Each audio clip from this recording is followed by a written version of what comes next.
Kembali bersama Luce TV dengan saya Emmanuel Dapaloka.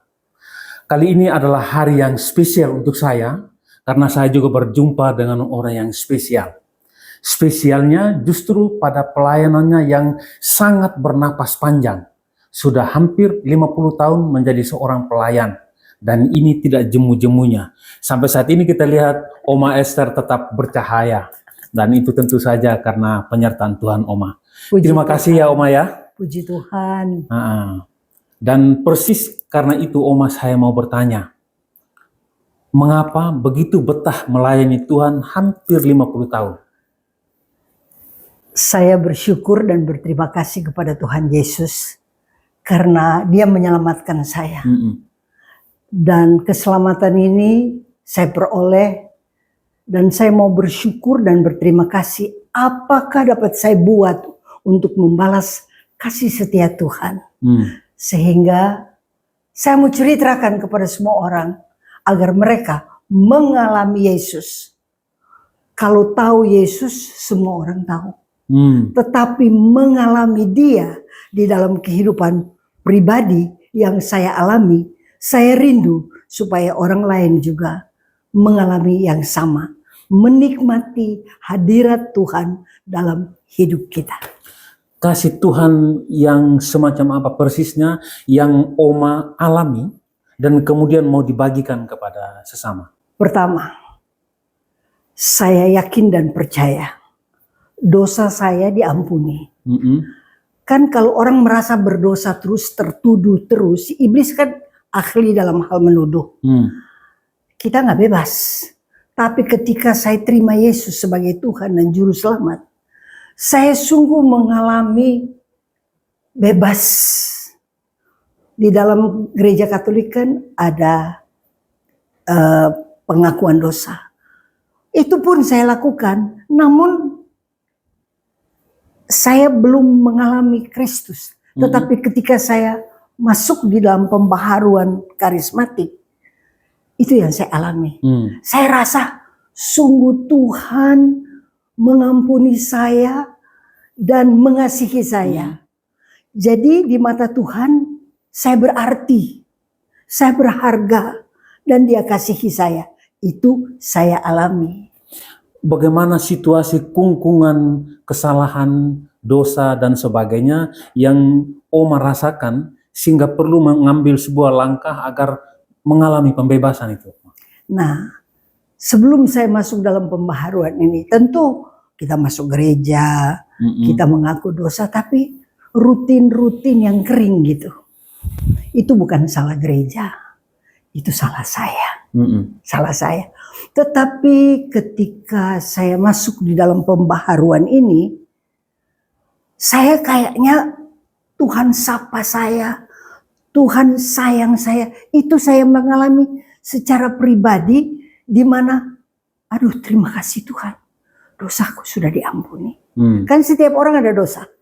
Dan iblis ahli dalam hal menuduh. Terus menerus dia tuduh siang malam kan. Profesornya itu ya. Ya, sesuai kitab Wahyu kan. Nah itu, jadi saya lebih banyak dengar suaranya si jahat. Tapi ketika saya masuk dalam pembaharuan ini, saya menghayati firman Tuhan. Belajar firman Tuhan. Walaupun hanya satu kalimat, satu kata, tiba-tiba kok nyala gitu. Dan itu yang membuat saya sangat berterima kasih kepada Tuhan. Pembaharuan ini membuat saya, oh saya diampuni. Oh Tuhan mengasihi saya. Oh saya berharga di mata Tuhan. Dan itu perlu kita sebagai umat Kristiani. Kita harus alami itu, hayati itu, rasakan itu. Sehingga kita mau bekerja untuk Tuhan. Ya, tentang pembaruan ini Oma. Apa yang dilakukan di dalam pembaruan pada awal-awal itu sehingga Oma merasa segera terterima di situ, lalu menemukan bahwa inilah jalan saya untuk menemukan Tuhan dan kemudian menjadi pelayan Tuhan itu tadi Oma. Ya, jadi awalnya kan kita kalau yang umat saya ini Katolik yang rutin ya, ke gereja sih ke gereja. Misa sih misa. Bukan saya tidak misa, saya misa. Mengaku sih dosa, Mengaku juga gitu ya. mengaku. Tapi kurang firman Tuhan itu karena nggak baca, nggak renungkan, nggak hayati. Jadi seperti biasa rutin kering. Tetapi ketika masuk dalam pembaharuan, kadangkala cuma satu kata, satu ayat, kok bisa tek hidup gitu, kayak menyala gitu. Jadi dan mulai rajin membaca firman Tuhan, rajin renungkan firman Tuhan, rajin hayati firman Tuhan, itu yang membuat hidup. Jadi bergaul dengan firman Tuhan yang sebelumnya saya tidak lakukan. Saya tahu baca di gereja juga kita kan baca, ya kan? Tapi tidak aktif memberi hati kepada Tuhan. Tidak aktif mengundang Yesus masuk dalam hati, cuman tahu saja. Dan itu karena saya alami Kristus, maka saya rindu supaya yang lain juga mengalami Kristus seperti kami yang ada di dalam pembaharuan karismatik. Itu menyala-nyala loh. Mau bayar harga, mau pergi beritakan firman, mau berbagi kepada orang lain. Yang dahulu saya biasa-biasa aja. Ini mungkin sekarang kalau orang melihat, oh Oma Esther pelayanannya hampir 50 tahun gitu ya. Tetapi pada awal-awal ketika terlibat dalam pelayanan itu, tidak seindah yang terjadi sekarang. Itu bisa berbagi Oma. Hal yang paling, ya biasa orang mau tahu yang paling keras atau yang paling sulit gitu Oma. Oke. Karena pembaharuan karismatik ini kan awalnya kan baru. Sesuatu yang baru. Untuk para imam, ini juga sesuatu yang baru. Dan sungguh yang saya alami, imam-imam ini tidak ramah. Sangat tidak ramah terhadap pembaharuan ini. Karena kok tiba-tiba awam mau beritakan firman, kemudian berapi-api. Kadangkala kita mungkin lebih berapi-api dari para imam ini. Dia marah. Ini dari mana ini barang datang? Ya. Dan karena kita mengalami Kristus, itu terlalu antusias, terlalu gembira, terlalu mau semua orang harus tahu. Dan ini sungguh kami juga buat salah tentu awal-awal kurang menarik, kurang simpatik memberitakan. Kayaknya kita tahu semua, kau tidak tahu apa-apa. Karena itu yang membuat para pastor marah, para imam marah. Ya maksudnya tidak, kami juga salah. Ya, tidak simpatik lah. Biasa sesuatu yang baru datang itu pasti ada apa pertentangannya gitu ya Oma ya. Berapi-api kami, sedangkan kan yang biasa kan kita tahu mukanya lurus-lurus, hampir tidak ada senyum, hampir tidak ada senyum, makin galak kayaknya, makin berwibawa. Padahal saya rasa Tuhan Yesus nggak gitu deh. Nah, kami diusir, kami ditolak, tapi heran. Karena kasih ini membara di dalam hati, karena Kristus itu, pengalaman dengan Kristus itu membara. Wah heran, nggak tersinggung, gitu ya. Kami nggak mau balas, diusir juga datang lagi. Itu kan kayak orang kayak kurang beres. Terlanjur jatuh cinta kali. Iya. Nah sehingga pastor bilang orang yang orang bilang sedeng gitu ya. Sedeng dengan ini sama nih, ini sedeng katanya. Itu kan dibilangin begitu, mestinya saya tersinggung dong, dan teman-teman saya tersinggung. Herannya kami tidak tersinggung.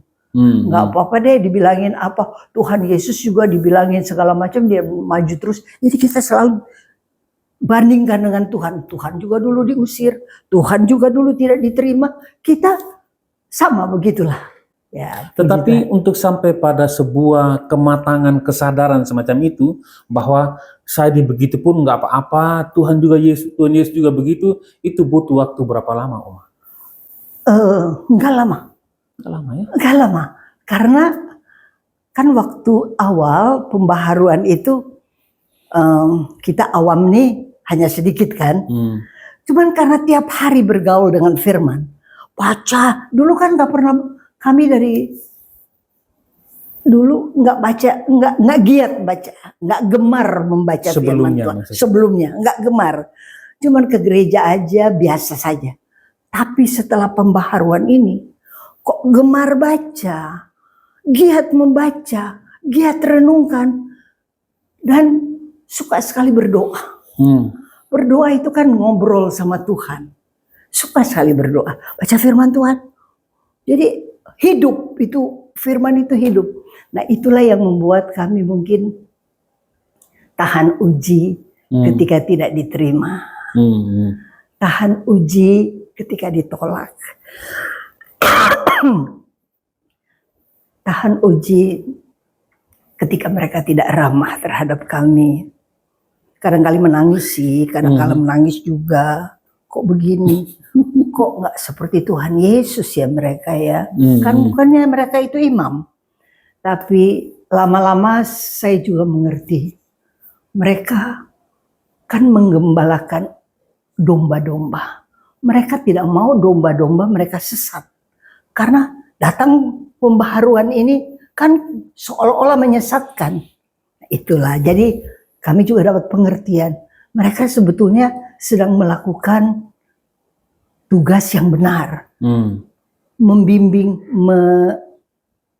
mengembalakan, dan menjaga agar domba-domba tidak tersesat dengan ajaran yang menurut pandangan mereka tentu kurang tepat gitu. Nah, yang Oma lakukan bersama kawan-kawan ini adalah pelayanan firman. Ya. Padahal zaman-zaman itu, zaman tahun 70-an itu, bagi awam itu tidak mudah memahami isi kitab suci gitu ya. Ya. Karena memang ini membutuhkan sebuah studi tersendiri gitu Oma. Nah, dalam situasi macam itu, bersamaan dengan semangat itu, lalu kemudian ada kendala ini, apa yang Oma lakukan? Ketika awal-awal itu kami melekat pada, waktu itu kan Pastor Sugiri yang membimbing kami. Sugiri, ya. Pastor Yohanes. Pastor-pastor ini sangat memberi ruang kepada awam. Kalau kami berbicara dengan mereka dan mereka mengajar kami, mereka itu beri ruang kepada awam agar mempunyai pengertian. Dan kami rajin ikut seminar, ikut pengajaran mereka, dan terjun di dalam masyarakat. Dan kalau kami memberitakan firman, kayaknya itu makanan yang sangat-sangat dibutuhkan oleh umat. Sampai tenganga-nganga mereka. Kita juga ikut menganga. Ya, kenapa kita cuma ngomong sedikit, udah kena di hati, atau menangis, bertobat. Itu kan sesuatu yang sangat-sangat bagus. Dan itu kemudian ditekuni secara terus-menerus gitu Oma ya, dijalani dengan, ini membutuhkan sebuah kesetiaan Oma. Iya, betul. Dan saya sadar, saya nggak setia sebetulnya. Tapi Tuhanku setia. Dia latih, dia didik, dia latih, dia didik ya. Karena sekali lagi, tidak gampang awalnya ya kan. Tapi karena Tuhan yang tempatkan kasih dan kesetiaan. Kami awal itu umat yang pertama, ya pewarta yang pertama itu sangat bersyukur dan sangat berterima kasih. Dan rasa syukur itu yang membuat kita bergerak, maju, berani bayar harga, apapun yang harus kami mesti bayar. Kadang-kala dihina, ditolak. Kami juga bayar sendiri semua. Kalau dulu bayar sendiri semuanya. Kemanapun kita pergi kita bayar. Kita beritakan firman nggak dapat envelope. Sekarang enak dapat envelope. Bener loh. Dulu nggak ada. Jadi begitulah. Tapi saya rasa itu karena rasa syukur yang mendalam, yang berakar di dalam hati, ingin balas, ingin apa yang boleh saya buat untuk Tuhan. Dan kalau tidak ada rasa syukur, memang kan kita pakai kalkulator. Tapi kalau ada rasa syukur yang mendalam, nggak ada kalkulator. Apa saja kita mau buat untuk Tuhan sebagai tanda syukur, tanda terima kasih. Engkau sudah selamatkan kami, Engkau kami berharga di matamu dan engkau mau pakai kami menjadi alat, sehingga rasa syukur itu membuat kami gerak maju dengan sangat disiplin. Tetapi juga kan pelayanan seperti yang Oma lakukan tidak hanya di Jakarta, tapi juga ke daerah, bahkan ke luar negeri. Ketika pergi pelayanan itu kan tidak hanya berangkat dengan tangan kosong. Itu kalau mewartakan firman kepada orang yang lapar, bisa jadi dia putar belakang badan kan. Tetapi Oma selalu juga bawa oleh-oleh gitu kan, untuk dibagikan di sana. Yang begini-begini Oma, sementara Oma sendiri kan pelayanan terus, lalu siapa yang bisa mensuplai itu semua? Nah, itu karya Tuhan. Nanti kalau saya cerita semuanya sama temen ya, umpamanya, aduh saya perlu Alkitab nih ya, di daerah sana tidak ada Alkitab. Kok ada aja yang tergerak, dia mau berikan 10, 50, 100. Jadi awal-awal kami bawa Alkitab.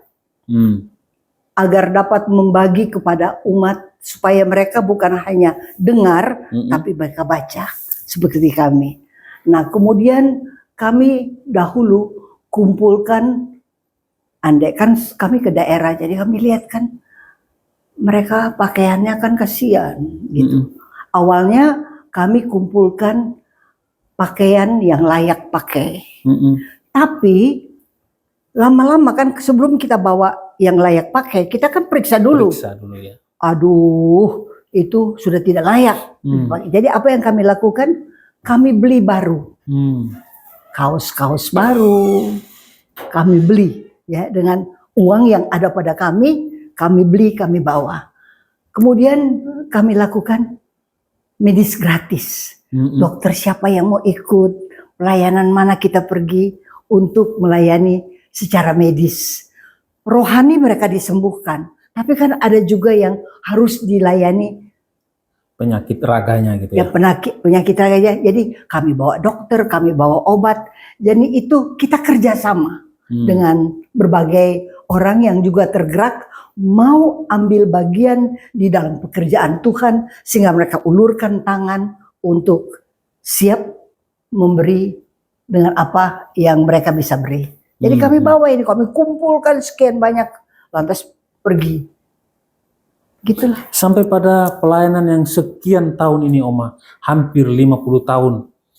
Kalau ditanyai ucapan syukur yang paling kuat di dalam diri Oma ini semacam apa Oma?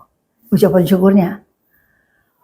Ucapan syukur. Saya seperti sekarang ya, saya sudah umur 81 tahun. Wow. Ya kan? Kok saya bisa sehat? Saya bisa kuat, saya masih bisa lompat dari satu perahu ke perahu yang lain. Ya, saya bisa naik gunung, bisa berenang. Itu saya bersyukur, Tuhan terima kasih. Engkau perlengkapi saya dengan kekuatan. Kemudian kalau kami pergi ke tanah syukur kami, Tuhan, dengan sebetulnya pendidikan saya kalau kan tidak seberapa. Dengan apa yang saya punya ini, saya berbagi, kok bisa jadi berkat. Jadi saya renungkan, Tuhan, Engkau luar biasa. Kasih saya wisdom, hikmat, kebijaksanaan, pengetahuan. Dengan apa yang saya punya ini, saya bisa berbagi kepada orang. Itu kan rasa syukurnya. Terima kasih. Kadang kala orang bilang begini sama saya ini sarjana loh Bu. Kok Ibu lebih pintar dari saya? Nah, itu kan bikin, aduh, saya sadar bukan saya ini, tapi Roh Kudus yang memampukan saya untuk memberikan pengertian kepada mereka bahwa keselamatan ini itu untuk semua orang. Kan Tuhan yang mengutus, pergilah engkau ke seluruh dunia, jadikan semua bangsa muridku, baptislah mereka di dalam nama Bapa, Putra dan Roh Kudus, dan ajarlah kepada mereka apa yang kuperintahkan kepadamu. Jadi kita dulu harus belajar, baru kita bisa jadi contoh dan teladan bagi orang lain. Nah, ini rasa syukur ini, kok saya bisa ya, kok saya mampu ya, kok saya kuat ya, gitu. Kok ada aja yang bisa saya bagi, ya ada aja.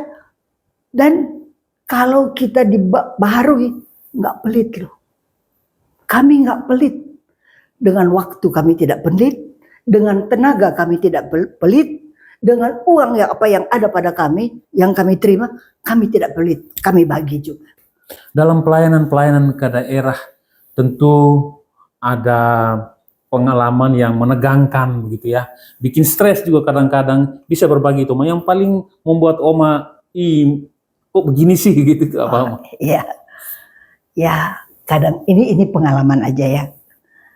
Kan untuk pergi itu membutuhkan biaya yang tidak sedikit. Pasti. Ya, apalagi kalau disertai dengan medis gratis yang kami akan lakukan.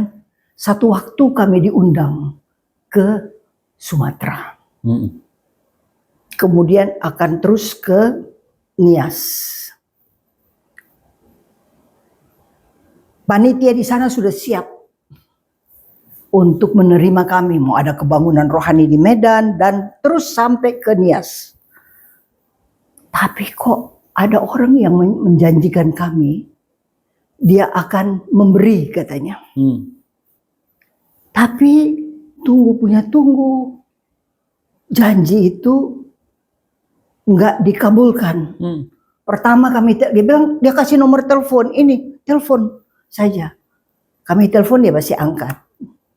Kedua, ketiga kali udah nggak angkat-angkat. Oh berarti dia tidak mau memberi. Maka berangkatlah kami. Tapi yang memberi kekuatan teman-teman yang ada di sekitar. Salah satu Ibu Meike. Dia berkata kalau Tuhan berjanji, pasti Tuhan genapi. Jadi kami saling menguatkan. Makanya di dalam pelayanan jangan pergi sendiri. Kita harus ada tim. Kalau firman Tuhan bilang kan berdua. Jadi ibu ini bilang kalau Tuhan janji pasti dia genapi. Tapi sudah makin dekat. Kok belum jelas itu gitu. Belum jelas. Yang kami kirim barangkali baru 10 kotak supermi, maksudnya obat-obatnya. Bentuknya dalam 10 kotak itu. Kan gak cukup. Mau pergi ke berbagai kota cuma 10 kotak itu gak cukup. Tapi ajaib Tuhan. Kita ini terjun bebas, pergi aja. Nekat ya. Nekat. Tuhan yang utus, pergi aja. Tadinya ragu, tapi ini Ibu Meike ini, aduh dia nggak tahu dia punya iman tebel banget ya. Dia bilang nggak apa-apa, nanti Tuhan pasti genapi. Dia kasih kekuatan ya, karena saya mimpin rombongan kan. Puji Tuhan, sampai di sana kita bertemu dengan seorang yang lagi kampanye untuk jadi anggota DPR kah? Ya, ada seorang bapak lah. Lantas dia datang pada saya. Dia bilang dia lihat di mana ibu pergi kok banyak umat. Dia perlu umat kan? Ya. Kemudian dia bilang, Bu, boleh nggak kalau ibu pergi, saya bagikan, ada dia punya flyer lah stiker, untuk gitu. Mau calon itu. Saya tanya pastor dong, nggak bisa ngomong. Oh, uskup bilang boleh. Oke. Jadi dia bagi-bagikan, tapi dia bilang begini, nanti saya bantu. Jadi sepanjang perjalanan kami dari Medan terus sampai ke mana Sibolga, ke mana sampai ke Nias, dia sertai kami dengan ambulans, dia sertai kami dengan para dokter, dia sertai kami dengan obat, karena dia punya apotek. Dia sertai kami dengan obat-obat. Jadi kadangkala di dalam pelayanan, di luar dugaan, kami alami mujizat yang Tuhan buat. Kan Tuhan bilang pergi, nanti dia sertai. Dan ini sungguh luar biasa. Dan ketika kami pulang, dari udah operasi sini, operasi situ, pokoknya banyak sekali yang kami lakukan.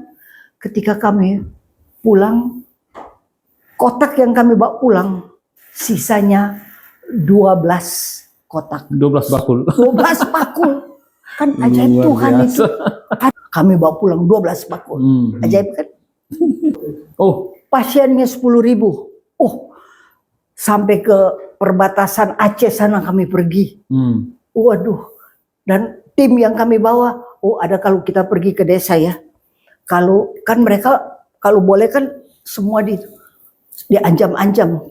Ibu, kalau ibu keluar dari sini dan tidak selesai semua ini, kami bakar katanya. Wow. Aduh ampun, tuh gedung mau dibakar, rumah itu mau dibakar. Tapi heran, ini ibu-ibu berani banget.